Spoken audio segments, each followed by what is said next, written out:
Have you ever, watched footage of a major international summit, maybe seen a world leader stepping off a plane, moving seamlessly to a state dinner? Yeah, it often looks so effortless, doesn't it? Like clockwork. Exactly. Hmm. And you wonder, how does that actually happen? What's the hidden machinery, hmm the choreography behind it all? That ensures every interaction, from the big handshake to the complex negotiation, just unfolds perfectly. Well, that's often the unseen part, isn't it? The intricate work that makes global diplomacy actually, well, work seamlessly, as you said. So today, that's what we're diving into. We're looking at that fascinating, often invisible world within India's Ministry of External Affairs, specifically its protocol division. Ah, the protocol division. Yeah. Yes, absolutely critical. Our mission for this deep dive is pretty clear.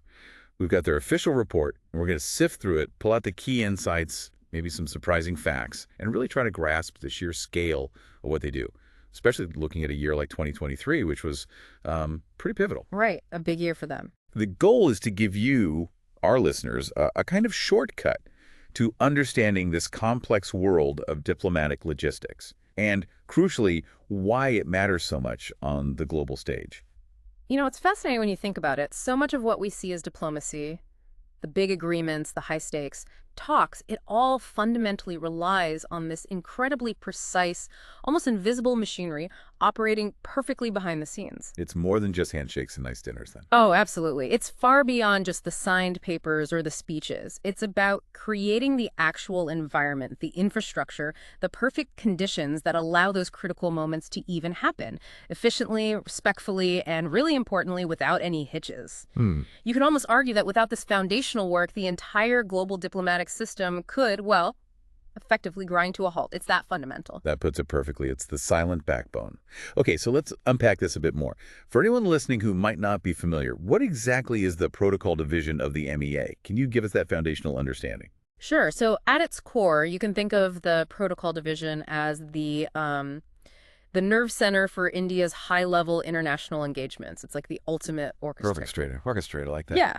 Its mandate is broad, but it covers two main areas: managing the incoming visits, foreign dignitaries coming to India, and also facilitating the outgoing travels of Indian dignitaries abroad. Okay, incoming and outgoing VVIPs. Exactly. And beyond that, it's the engine behind organizing all the major international conferences and significant meetings that are hosted within India. They're the ones making sure everything from the moment someone arrives to the moment they leave, from seating charts to security details, is just meticulously planned and executed. So it's not just about who's flying where, but also setting the literal stage, and maybe the figurative one too, for these huge global conversations right here in India. That sounds like a massive job already. It is. It really is. But you mentioned something else earlier, guardians of diplomatic welfare. What does that actually involve, and why is that so critical? Ah, yes. That's a really crucial part and often gets overlooked. The Protocol Division is fundamentally responsible for the welfare of the entire resident diplomatic corps in India. All the embassies, high commissions, their staff. Welfare meaning making sure they're comfortable. It goes way beyond just comfort or, nice housing. It includes really critical matters concerning their privileges and immunities. This is core stuff rooted in international law, like the Vienna Conventions. Right, diplomatic immunity, we hear about that. Exactly. These protections are what ensure that foreign missions can actually operate freely and independently without undue interference from the host government. Imagine trying to do sensitive diplomatic work if your staff could be, say, arbitrarily detained or your mission's communications weren't secure. It would be impossible. Pretty much. International communication, cooperation, it would all be severely hampered. So the Protocol Division is the body that navigates these really complex legal and practical frameworks, ensuring India meets its international obligations while also, of course, safeguarding its own national interests. It's a balancing act. Okay, so tying this all together, Yeah. what does this mean for India's standing? Why is a division that seems focused on logistics, courtesies, maybe legal frameworks, why is it so absolutely essential? How does their work directly impact India's global image, its relationships, its ability to host big events? Well, if you connect it to the bigger strategic picture, their work directly underpins India's entire foreign policy machinery. Smooth professional protocol does several things. It ensures respect, it fosters efficiency, and it projects a really positive, capable image onto the global stage. And the alternative? The alternative. Imagine a world leader arriving and there's chaos at the airport or security lapse or their accommodation isn't ready. That's not just an awkward moment, it immediately becomes a diplomatic incident.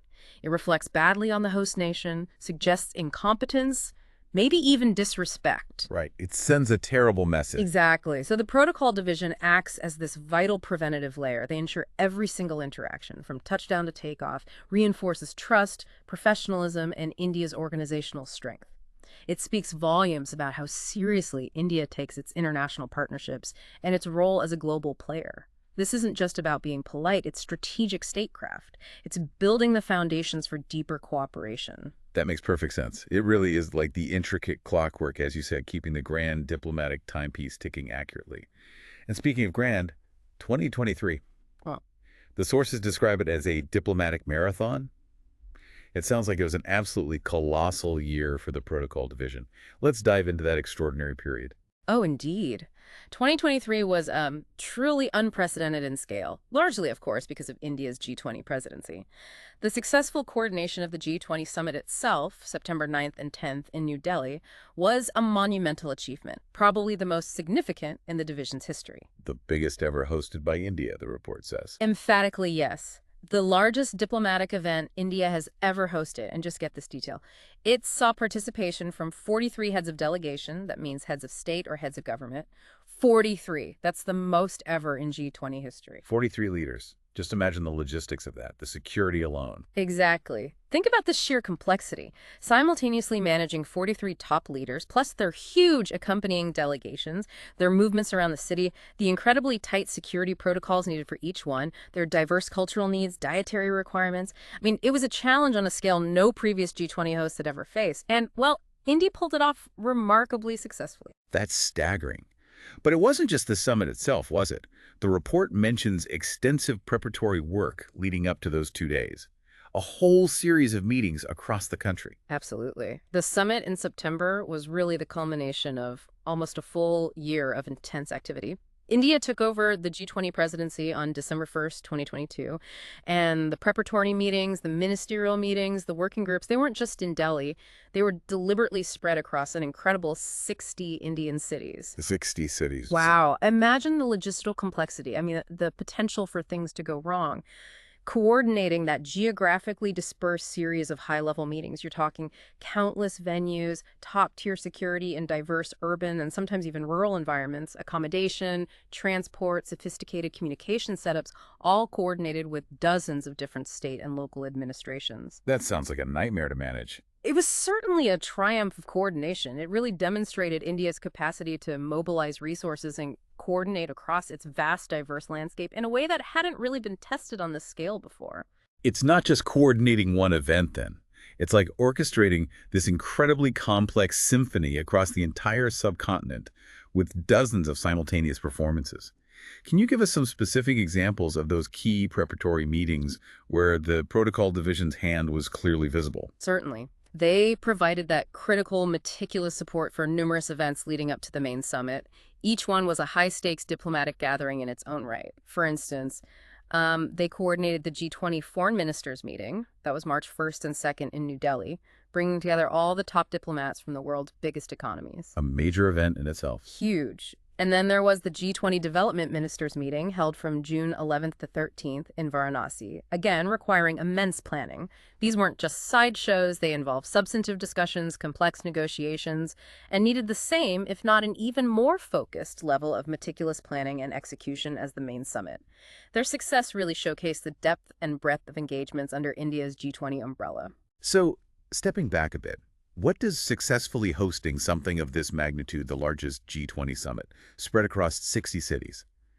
What does that truly signify for India's diplomatic capabilities? And maybe its broader ambitions as a global player.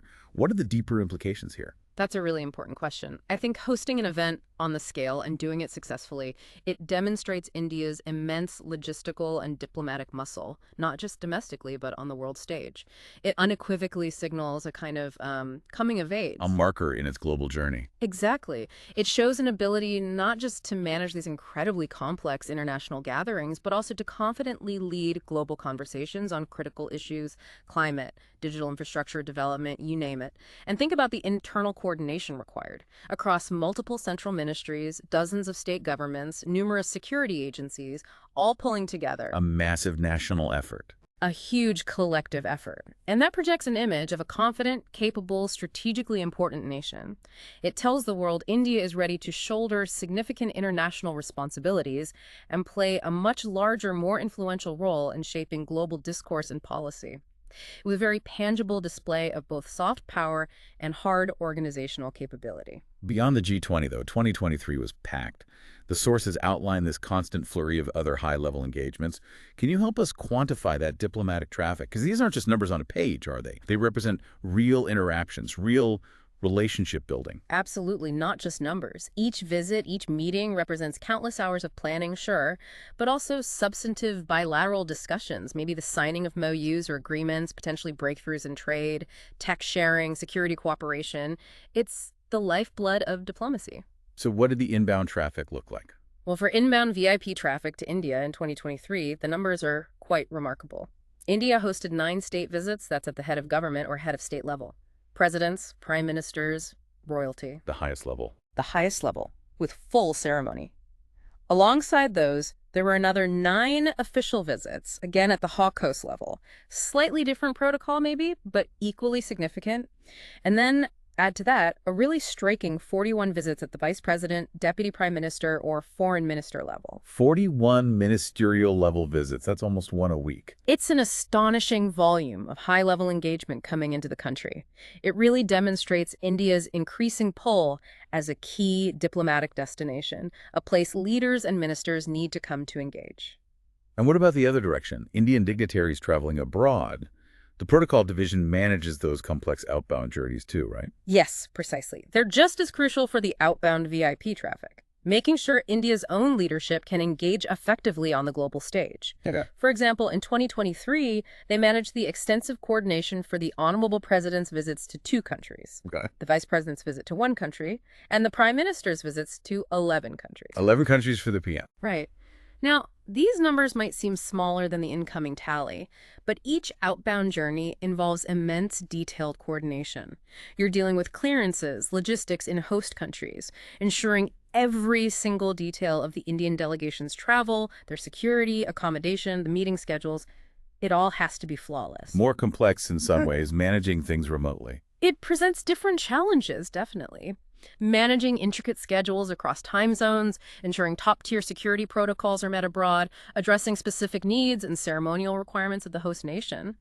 It really highlights the protocol division's role as that silent, essential backbone for India's global outreach. They're projecting India's professionalism outwards. And it wasn't just bilateral visits or the G20 focus. The division also supported a whole range of other key international gatherings. Can you tell us a bit about those? It shows their versatility, I suppose. It really does. Their versatility and adaptability are quite remarkable. They supported other significant physical events too. For instance, the Shanghai Cooperation Organization, SCO Foreign Ministers meeting, that's a key regional security and economic bloc. Right, the SCO. And also the International Olympic Committee meeting, a major event in the world of international sports governance hosted in India. But what I think is particularly telling, especially about their modern approach, is their extensive support for virtual diplomacy. Ah, interesting. How much virtual work? They were instrumental in supporting the organization of 9 virtual international conferences in 2023 alone. 9. That's quite something. It's a completely different kind of logistical challenge, isn't it? Moving from physical grandeur to digital precision. It absolutely is, and this included major virtual summits like the main Shanghai Cooperation Organization Summit itself, bringing together leaders from across a vast region without physical travel, and also, significantly, the first and second voice of Global South summits, which India spearheaded to convene developing nations. So they're managing both massive physical events and complex virtual ones. Exactly. It shows they can handle vastly different diplomatic formats, from sprawling physical gatherings needing complex ground logistics, motorcades, security zones, hundreds of staff, to sophisticated virtual summits demanding seamless tech integration, precise time zone management for global participants, careful procedural support online. It all requires that same meticulous coordination, just applied in a different medium. adapting to the times. Okay, so if that last segment showed us the grand stage, the big events, now we get into what the report calls the unseen hand, the meticulous day-to-day work that keeps everything running. Let's start with Protocol I section. This is where the art of welcoming and sending off really happens, isn't it? That's spot on. Protocol I is primarily mandated to handle all those incoming visits of the very highest ranking dignitaries, heads of state, heads of government, VPs, foreign ministers, and conversely, they manage the outgoing visits of India's own top leadership, president, vice president, prime minister. So the first impression and the last impression. Essentially, yes. They're responsible for ensuring that initial welcome and that final departure are absolutely flawless. And as we discuss, that's not just about politeness, it sets the entire tone for the visit. I can only imagine the details involved in making those VIP movements look so smooth. What kind of specific, maybe mundane-sounding, but utterly critical tasks do they handle behind the scenes? Well, the level of detail is quite incredible, and it really shows how lots of small, perfectly executed tasks add up to that seamless experience. For instance, they facilitate all the necessary airport passes, they ensure smooth access for dignitaries and their teams to the ceremonial and reserved lounges at airports. Right, skipping the queues. Essentially, yes. And they even arrange for exemption from frisking for accredited diplomats, which is based on established international norms and reciprocity. The sheer volume here is quite something. The report states protocol facilitated around 6,500 requests for these kinds of airport services, passes, lounges, frisking exemptions during that period. 6,500 requests. That's a huge administrative load. It is. And beyond just the physical movement, they're also responsible for the crucial social and cultural side of diplomacy. They meticulously organize the official lunches, dinners, and receptions hosted by the ministry. The state banquets and things. Exactly. Things hosted at the level of heads of state, heads of government, ministers, secretaries. In 2023, they handled a staggering 498 such official entertainment events. Wow, nearly 500. Yes. And each one requires a deep understanding of international etiquette, cultural sensitivities, dietary needs, seating protocols, ensuring every event actually enhances bilateral ties rather than causing some unintended awkwardness or offense. That's an astonishing amount of planning. And I noticed something in the sources about airport infrastructure upgrades, too. That sounds like a very proactive step to manage this growing traffic. Yes, absolutely. And it's a very strategic, forward-thinking move. Recognizing the sheer volume of high-level international visits was increasing, the Protocol Division actively collaborated with the Indian Air Force. The goal was to upgrade and expand the VIP handling capacity, specifically at Air Force Station Palam in New Delhi, which is often used for these arrivals. What did they do? They oversaw the addition of 3 new receptoriums. These are essentially dedicated arrival and departure facilities for VVIPs. Adding 3 more significantly boosts the capacity the report mentions. It enhances the ability to handle 4 international arrivals simultaneously. So less waiting on the tarmac for visiting leaders. Precisely. What it means practically is much greater efficiency, reduced potential delays for arriving dignitaries, and it projects a highly professional, modern, well-prepared image right from the first moment. It speaks to long-term planning for India's increasing global engagement and its ambition to be a top-tier diplomatic hub. It's a tangible investment in making that unseen hand even more efficient. That's a significant operational upgrade. Okay, let's shift gears slightly to the Protocol 3 section. This seems to be where we dive into the really deep diplomatic nuances, the administrative nitty-gritty that most people would never even think about. Sounds like the unseen hand at its most, well, detailed. You're right. This section is truly where the intricate day-to-day mechanics of diplomatic life in India are managed. It covers this vast array of tasks, many of which are absolutely critical from a legal or ceremonial standpoint. Like what, for example? Well, take the credential presentation ceremony. They handle this crucial process. In 2023, they organized this for 38 new heads of mission ambassadors or high commissioners. 38 new ambassadors in 1 year. Yes, and they facilitated both online ceremonies, perhaps during the tail end of pandemic protocols, and the traditional in-person events at Rashtrapati Bhawan, the president's official residence. And why is this ceremony so important? It seems quite formal. It is formal, but it's not just symbolic, it's legally vital. This is the moment an incoming ambassador formally presents their letters of credence to the head of state. It's what officially marks the beginning of their diplomatic tenure in India. It formalizes their status and grants them full diplomatic recognition under international law. It's steeped in tradition, yes, but also legal necessity. Okay. And they also ensure diplomats can attend national events. That seems important for integration, maybe. Absolutely. Another layer of symbolic importance, just as you say, the division plays a vital role in making sure that heads of mission and other diplomats are facilitated to attend India's significant national events. It fosters goodwill, shows transparency, encourages engagement. Which events are we talking about? Iconic ones like the Republic Day Parade, Independence Day celebrations at the Red Fort, joint sessions of Parliament, the swearing-in ceremony of a new prime minister, even things like International Yoga Day, which India promotes globally. Their role is to ensure diplomatic representation and manage the whole process for their participation, security, access, seating, everything. It integrates the diplomatic corps into the national life of the country. Right. This is where it gets particularly fascinating for me, the sheer range of administrative tasks. Things that are vital for foreign missions to operate day to day, but completely invisible to most of us. Can you walk us through some of that nitty-gritty? Maybe pick out a couple of examples that really illustrate the unique challenges they face. Certainly. The list is extensive, and these tasks are absolutely critical. Let's maybe group them a bit. One major area is managing the diplomatic footprint and personnel. Yeah. So, for example, they process the permanent airport entry passes every year for foreign diplomatic missions and their staff here. But, crucially, this is subject to reciprocity. So we only give it if our diplomats get it there. Exactly. It means they constantly need to get and scrutinize feedback from all of India's missions abroad to ensure similar courtesies are being extended to Indian diplomats overseas. It's a fundamental quid pro quo in diplomacy. Yikes. And They also handle approvals for establishing new foreign offices in India, consulates general, deputy high commissions, trade offices, cultural centers. Each new approval expands that country's diplomatic footprint and facilitates deeper ties, often in specific regions beyond just Delhi. so helping countries set up shop outside the capital, too. Precisely. And related to that, they oversee the appointment of honorary consuls. These are often local business people or prominent citizens who represent a foreign country's interests, especially commercial or cultural, in cities where there isn't a full diplomatic mission. They prepare the exequaturs or gazette notifications that formally recognize their status. So it's about managing not just who's here, but where they are and what kind of official presence they have. What about the more technical or ceremonial bits they oversee? Right. Another fascinating area is ensuring secure communication and proper recognition.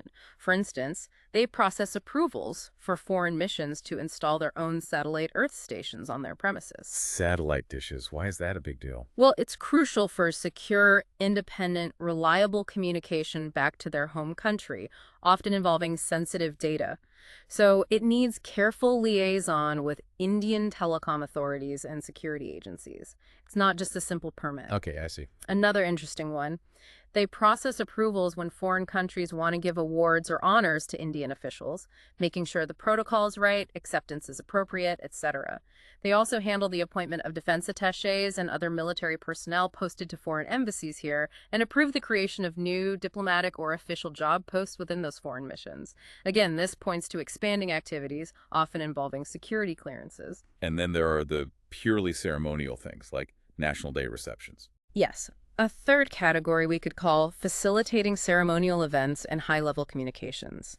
They meticulously arrange for Indian dignitaries, like ministers or senior officials, to be the chief guest at National Day receptions hosted by foreign embassies. They ensure all the protocol guidelines are followed at the venue seating, flag etiquette, speeches. It might seem minor, but showing that respect is crucial for good relations. Acknowledging their National Day. Precisely. And perhaps most critically in this category, they act as the formal channel for forwarding official messages between India's VVIPs, President, VP, PM, External Affairs Minister, and the heads of state or government of foreign countries, and vice versa.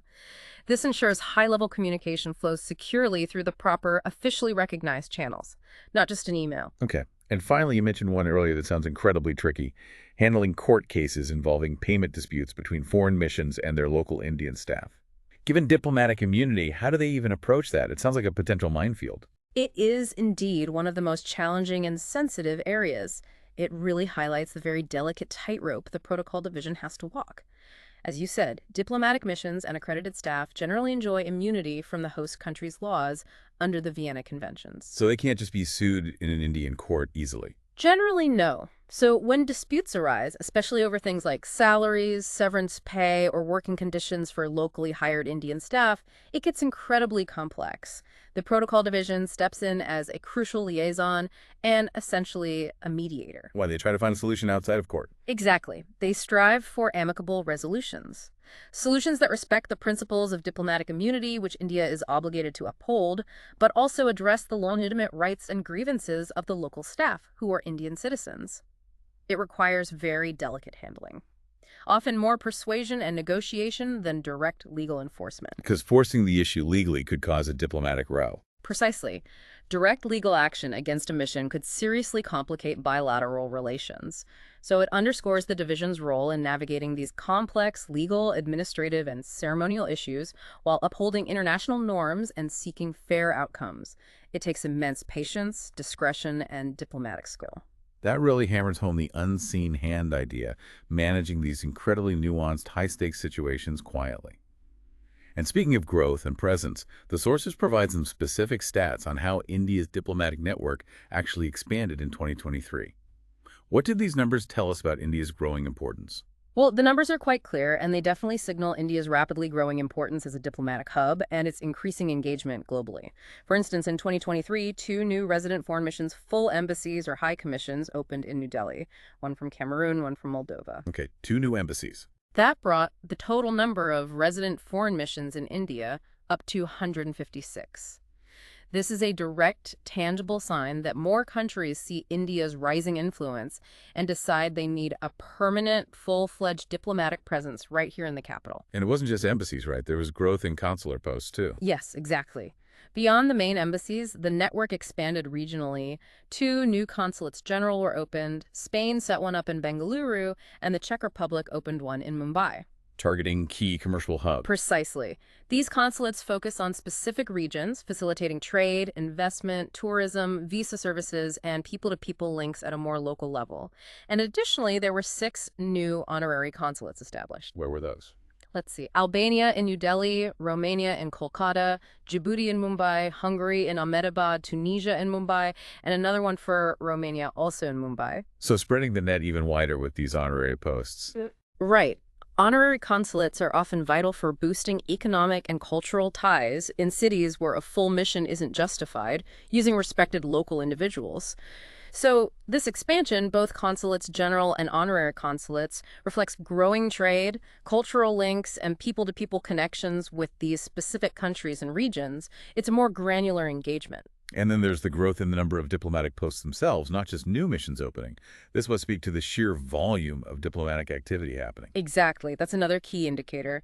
The year 2023 saw a significant addition of 106 new diplomatic posts within the existing foreign diplomatic corps in India. So more diplomats being assigned here by their home countries. Over 100 new diplomats arriving. Yes, accredited diplomatic positions filled. And importantly, this wasn't just a one-off surge. The report gives a monthly breakdown showing it was a consistent increase throughout the year. For example, 11 new posts in January, 20 in February, 11 in March, then maybe a slight dip, 4 in April, back up to 11 in May, 18 in June, and so on. 7 in July, 4 in August, 9 in September, 11 in October. So steady growth month after month. That steady monthly increase really underscores a sustained, deliberate expansion of diplomatic activity and personnel being based in India. It means foreign countries aren't just opening offices, they're actively increasing their staff levels, boosting their engagement capacity, expanding their operations here. This reflects India's escalating geopolitical significance and the desire of other nations to strengthen their presence across various sectors: defense, trade, tech, culture, you name it. This increase really drives home the point. It means more countries are making a significant investment in their presence in India. More diplomats, more support staff, bigger operations. It's a tangible measure of India's rising global influence and the value other countries place on having a stronger footprint here.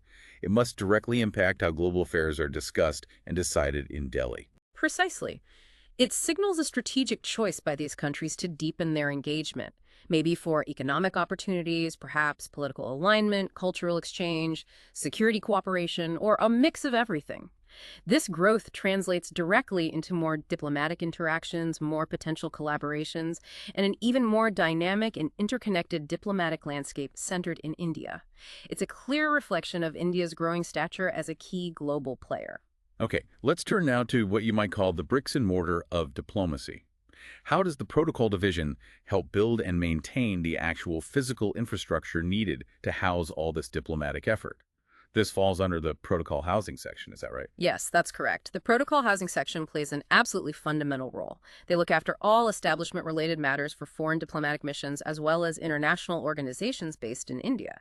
This is a really critical, tangible part of their work. What does establishment-related matters cover? It includes things like granting the necessary government clearances when a foreign mission wants to purchase, sell, or lease property in India. It also involves coordinating land allotment, particularly within the designated diplomatic enclave in Chanakapuri, Delhi. So managing the real estate for embassies. Essentially, yes. These are foundational services.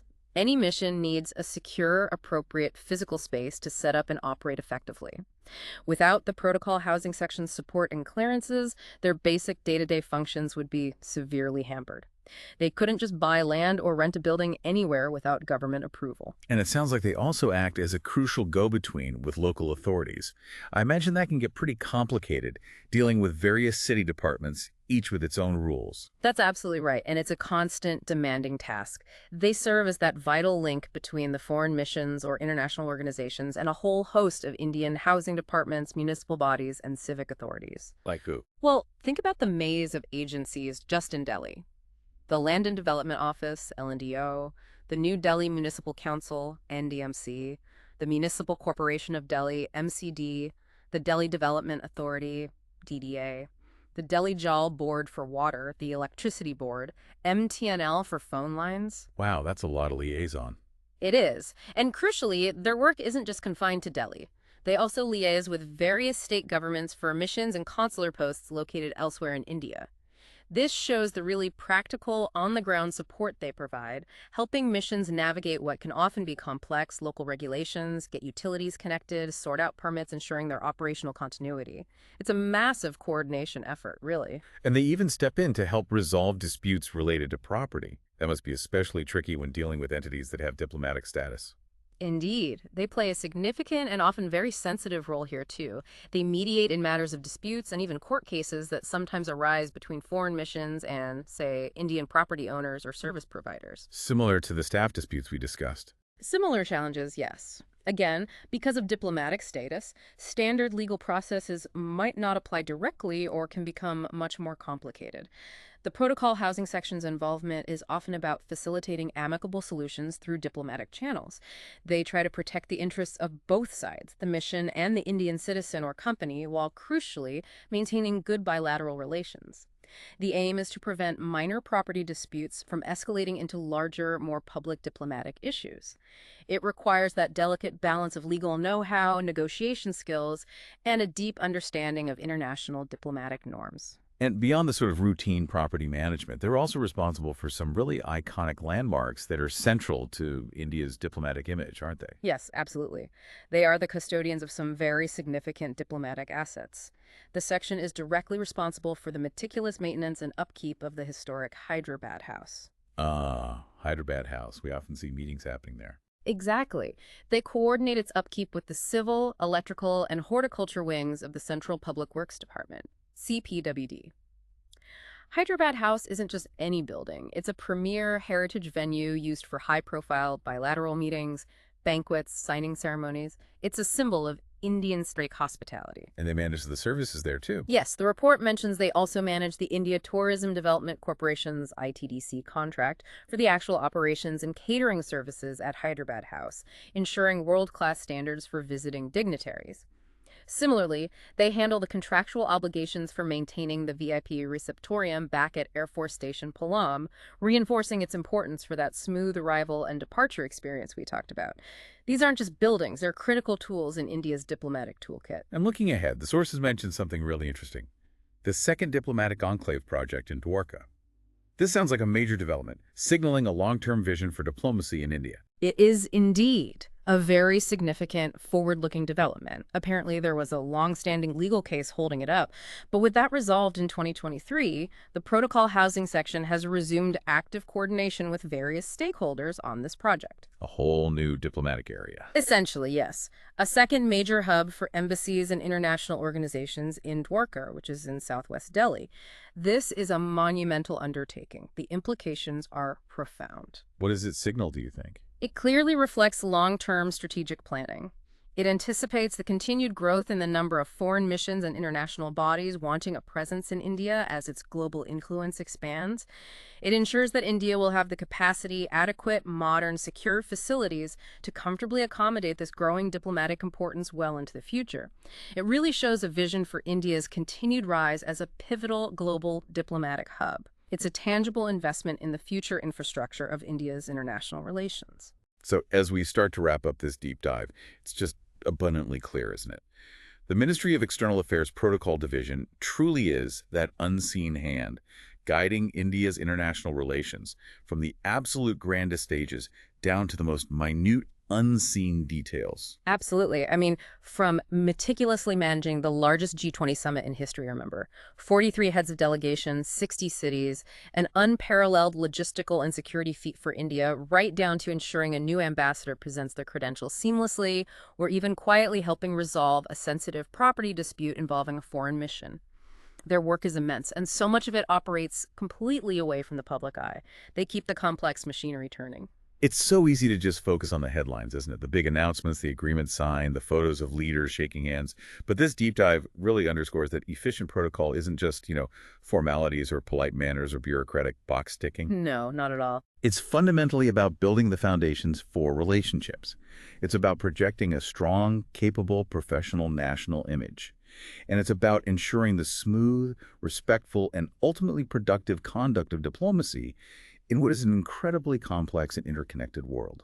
It absolutely creates that essential environment, an environment where trust can actually be built, where high-stakes negotiations can proceed efficiently without unnecessary distractions, and where vital international cooperation can genuinely flourish.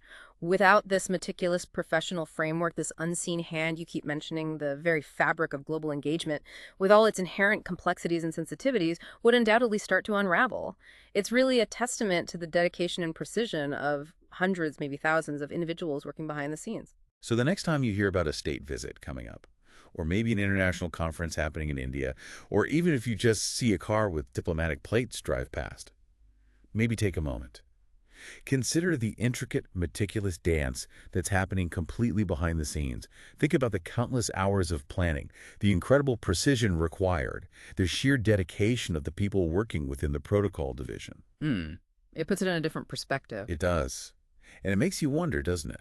What other hidden elements of international relations, what other layers of unseen work might be shaping our world in ways we rarely even consider? Quite a thought to leave with, isn't it? Knowing this makes you ponder the other invisible engines powering global affairs, often without making a single headline.